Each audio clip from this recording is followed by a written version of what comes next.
Assalamualaikum warahmatullahi wabarakatuh. Perkenalkan, nama saya Nabila Hilmi Harunisa Hasibuan dengan NIM 0206233157 dari kelas hukum 4E. Di sini saya akan menjelaskan materi tentang teori pemidanaan hukum jinayat. Yang pertama ada jarimah.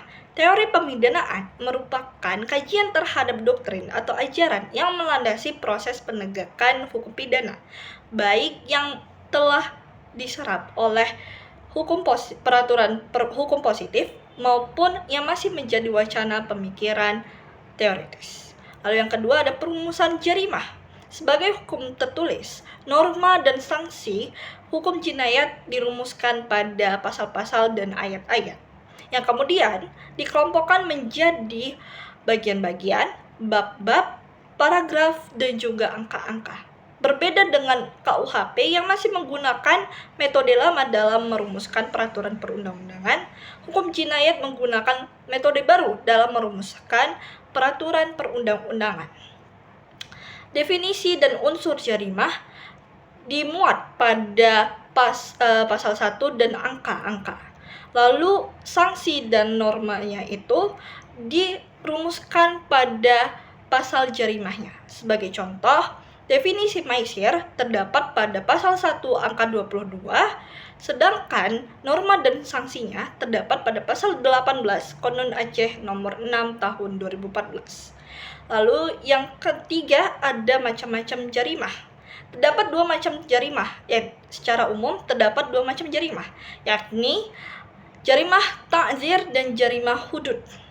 Jarimah hudud adalah jarimah jenis dan besaran jarimah yang telah disebutkan secara langsung oleh syariat. Lalu jarimah ta'zir adalah jenis dan besaran jarimah yang tidak disebutkan secara langsung oleh syariat. Lalu selanjutnya ada unsur-unsur jarimah. Terdapat dua unsur jarimah, yakni unsur umum dan unsur khusus. Unsur umum terdiri dari unsur formil, unsur material, dan unsur moral. Dikatakan unsur umum karena sifatnya hampir sama pada semua jarimah, sehingga pada setiap perbuatan jarimah pasti memiliki ketiga unsur itu. Lalu ada unsur khusus. Unsur khusus adalah unsur yang hanya berlaku pada perbuatan jarimah tertentu saja. Tidak semua jarimah memiliki unsur khusus ini. Lalu selanjutnya ada ukubat. Ukubat adalah hukuman yang diberikan oleh hakim kepada pelaku jarimah. Ada beberapa macam ukubat. Ini yang pertama, ukubat dari segi hubungannya dengan yang lain, yakni hukuman pokok, ukubat tambahan, ukubat pengganti, dan hukuman pelengkap. Yang kedua, dari segi kewenangan hakim yang diberikan untuk memberikan putusan, yakni hukuman yang bersifat terbatas dan juga hukuman yang memiliki alternatif. Lalu selanjutnya, dari segi objeknya, yakni hukuman jasmani atau badani, hukuman psikologis, dan juga yang ketiga adalah hukuman yang berupa harta seperti denda, penyitaan barang, dan lain sebagainya. Lalu selanjutnya adalah bentuk dan besaran ukubat.